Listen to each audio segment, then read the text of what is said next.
पवन सिंह और खेसारी लाल, एकरा में रहुआ केकरा के फॉलो करने, केकरा के ज्यादा माने नहीं माने? केहू के न माने के दूसरे में गाय। बिल्कुल बिल्कुल बिल्कुल।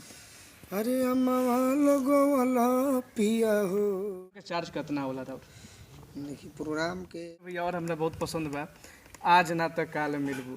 हाँ में आप विनर थे या सिर्फ ना उसमें हम चौथे स्थान गीत को लेकर होता है, हम किसी से लड़ने वाले लड़के नहीं हैं। हाँ में भैया वहाँ उसमें क्या उसमें विनर हुए थे। उसमें विनर हुए में 30 दिन होला तो 30 दिन में 20 वो प्रोग्राम हमारे व्यवहार में ही। काल मिलबू तो माने जब भी हमार मन उदास रहलन हम गाना सुनत रहनी। हेलो दोस्तों, स्वागत है आपका हमारे यूट्यूब चैनल संजू कुल गुप्ता पे। और भाई आज के हम ब्लॉग में आपको मिलवाने वाले हैं भोजपुरी के सुपरस्टार सिंगर गोलू राजा से। और अभी हम जो है गोलू राजा के घर के ठीक बाहर है, यहाँ पर देख सकते हैं यही भोजपुरी के सुपरस्टार सिंगर गोलू राजा का घर है। और ये घर जो है भोजपुर ज़िले के पीरो गांव है। पीरो एक शहर है छोटा सा, वही पीरो से तकरीबन थोड़ा सा आगे नवाडी गांव पड़ता है, तो वही नवाडी गांव में ये जो घर है। तो अगर आप कहीं से भी यहाँ पर आना चाहते हैं, अपने फेवरेट सिंगर से मिलना चाहते हैं, तो मैं आपको बता देता हूँ कि सबसे पहले आपको कहीं से भी पीरो आना है। और पीरो के इब्राहिमपुर मोड़ पड़ता है, इब्राहिमपुर मोड़ से एक रास्ता कटता है, तो वहाँ से आप नवाडी गांव आइए। नवाडी गांव में ये जो है मेन रोड से ये घर दिखता है भैया का, यही घर है। तो आप यहाँ पर आ सकते हैं। तो आप लोग वीडियो में बने रहिएगा भाई। अभी हम आपको गोलू राजा भैया से आपको मिलवाते हैं, गोलू आपके फेवरेट सिंगर गोलू राजा से मिलवाते हैं। तो आप लोग ब्लॉग में बने रहिएगा। और वीडियो अच्छा लगेगा तो वीडियो को एक लाइक कीजिएगा और हमारे चैनल को सब्सक्राइब जरूर कीजिएगा। और कुछ और भी पूछना हो तो आप कमेंट करके वो भी पूछ सकते हैं। तो आप लोग ब्लॉग में भाई बने रहिए। और अभी हम लोग जा रहे हैं घर के अंदर और आपको मिलवाते हैं गोलू राजा से। चलो, तो अभी हम फाइनली दोस्तों पहुंच चुके हैं नवाडी में। और जैसा कि देखिए सहयोग बहुत बढ़िया है कि अभी हमारे साथ भोजपुरी के आप लोगों के चहेते सुपरस्टार सिंगर गोलू राजा हमारे साथ मौजूद है, मुलाकात हो गया। तो आइए, अभी इससे बड़ा खुशी का बात क्या होगा कि भैया का घर भी दिखा दिए और सामने से आज आपको मिलवा भी दिए गोलू भैया से। तो सबसे पहले तो गोलू भैया आपका स्वागत है हमारे यूट्यूब चैनल पे। धन्यवाद आपको भी, और जो भी श्रोता हैं उनको भी बहुत बहुत धन्यवाद, प्रणाम। तो भैया ये हम कहना चाहेंगे कि मेरा पहला सवाल आपसे ये रहेगा कि आप इस फील्ड में कैसे आइए, हमको बताइए। स्टार्टिंग आपका कहाँ से हुआ? स्टार्टिंग स्कूल से हुआ, स्कूल में गाते थे। फिर एक दो प्रोग्राम हुआ पीरो में।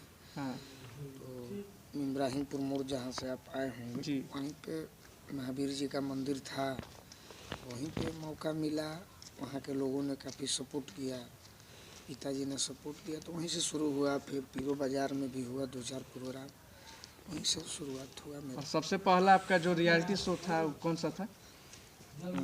सबसे पहला था वही नहले पे दहला, नहले पे नन्हे सुरों का महासंग। उसमें आप विनर थे या सिर्फ ना उसमें हम चौथे स्थान पर थे। इसमें आप चौथे स्थान पर थे, मतलब शुरुआत जो हुआ था चौथे स्थान से हुआ था।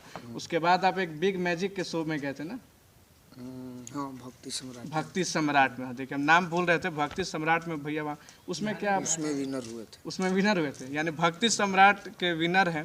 और हम लोग वो शो देखे हैं, वो मैंने गोलू भैया मैंने उसमें हम भी ऑडिशन दिए थे, ये हम बताना चाहेंगे। सिंगिंग का शौक रहा है मेरा भी बचपन से, तो हम भी ऑडिशन देने गए थे, लेकिन खैर कोई बात नहीं।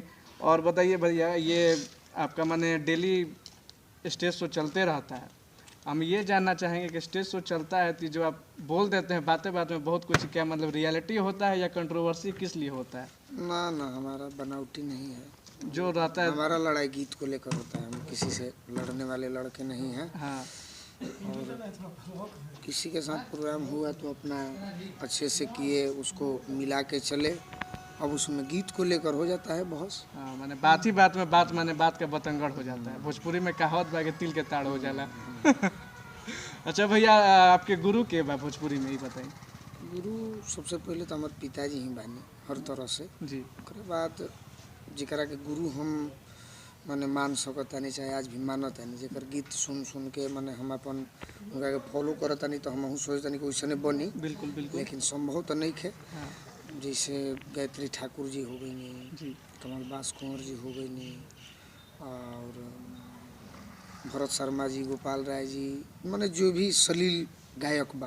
अच्छा। और उसके बाद मैंने हम आरा में भी कुछ दिन सीख रहे वेद प्रकाश सागर जी से। उसके बाद एगो पटना में रवि दाजी रहने, तो वहाँ के तो बीच में नहीं खी। लेकिन शुरुआत हमार कोचिंग चलल वेद प्रकाश सागर सर भी, ओकर बाद फिर वो क्लास छूट गई, फिर धीरे धीरे कार्यक्रम में व्यस्त हो गई नहीं, लेकिन सीखल भी जरूरी बा। आज भी मैंने थोड़ा सा अफसोस बा, लेकिन कुछ ना कुछ प्रतिदिन कुछ गीत सीखत है। अच्छा हमरा ई बताई भैया कि मौजूदा में जो बारन पवन सिंह और खेसारी लाल, एकरा में रउआ केकरा के फॉलो करने, केकरा के ज्यादा माने नहीं माने?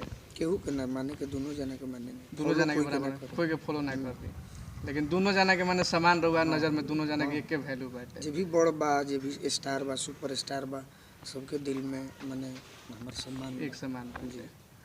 अच्छा एगो बात और बताई भैया कि जैसे रउआ से मान ली कोई के प्रोग्राम करावे के बाटे, तो प्रोग्राम के चार्ज कितना होला था? देखिए प्रोग्राम के चार्ज के कोनो लिमिट नहीं है। अच्छा महीना में 30 दिन होला, तो 30 दिन में 20 गो प्रोग्राम हमारे व्यवहार में ही हो जाला। व्यवहार में ही हो जाला। सब अच्छा कोई भी मान के चली के लाखों लाख रुपया नहीं बिल्कुल बिल्कुल वही श्रद्धा बा जी कि हम द्वार पर जाई तो कम में भी भइल, ना भी देलक तो भइल, हमरे खर्चा हो जाला तो हो जाला, हम चल जाइला। जी प्रोग्राम के लिमिट नहीं है, जौन मिलल तो भगवान स्वेच्छा से जो मिलल। देखिए बड़ा खुशी के बात बा, ऐसने कलाकार होए के चाहे कि माने कि कोनो डिमांड ना कि भैया हमरा हइये चाहे तो हइये चाहे, स्वेच्छा से जेकर जो शक्ति बा, माने हम ही बोलेनी जो हमार शक्ति बा हम माने देनी रुआ के। भैया राउर 2-3 गो गाना तो हम माने बहुत बाजेला, हमने के हमारा से बानी तो आरा में भी बड़ा बाजेला। एगो हम हई गाना सुनल चाहे राउर मुँह से कि अमवा लगा वाला पिया हो, भैया एगो गाना हो जाए। देखी गाना के तो कोनो भी मूड नहीं ना ना एगो भैया हो जाएगा चाहता कमे आवाज में गाय। बिल्कुल बिल्कुल बिल्कुल। अरे अमवा लगवला पिया हो, महुआ लगवला काहे ना लगवला पिया हो, निमिया के गछिया। बहुत बढ़िया एगो गाना भैया और हमरा बहुत पसंद बा, आज ना तो काल मिलबू। अरे कि आज ना तो काल मिलबू, बानिए ही आस से, प्यार हम करीले तुहसे पहिले कलास से। चलिए हमरा जोन गाना दूगो याद रहे, ई गाना के हम फरमाइश कोई नहीं है। और सबसे बड़ा बात बा कि उम्मीद ना रहे कि भैया से मुलाकात हुई, तो मुलाकात हो गई तो अब समझ में नहीं क्या होती का पूछी का बतियाई, लेकिन जो हमारे मन में इच्छा रहे ये दूगो गाना भैया के बहुत फेवरेट है। आज ना तो काल मिलबू, तो माने जब भी हमार मन उदास रहलन हम गाना सुनत रहनी कि आज ना तो काल मिलबू। अमवा लगैल तो माने कहीं के नहीं के कोनो अभी दशहरा आई, सरस्वती पूजा आई, तो गाना बजबे करी, तो ये हमार फेवरेट गाना हटे भैया के, गाना हम सुनत रहनी। और जिसन कि अभी देख सकत नहीं यही घर बा, भैया बानी, और अब जाते कुछ का बोले के बाद भैया से मुलाकात हो गई, एकरा से बढ़ के खुशी के बात कोनो हमरा खातिर नहीं खे।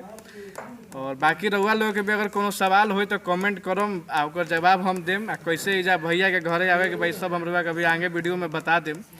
तो चलिए बहुत बहुत धन्यवाद भैया रउआ हमरा से जुड़े के। धन्यवाद बहुत बहुत। चलिए हो गई सोनू जी।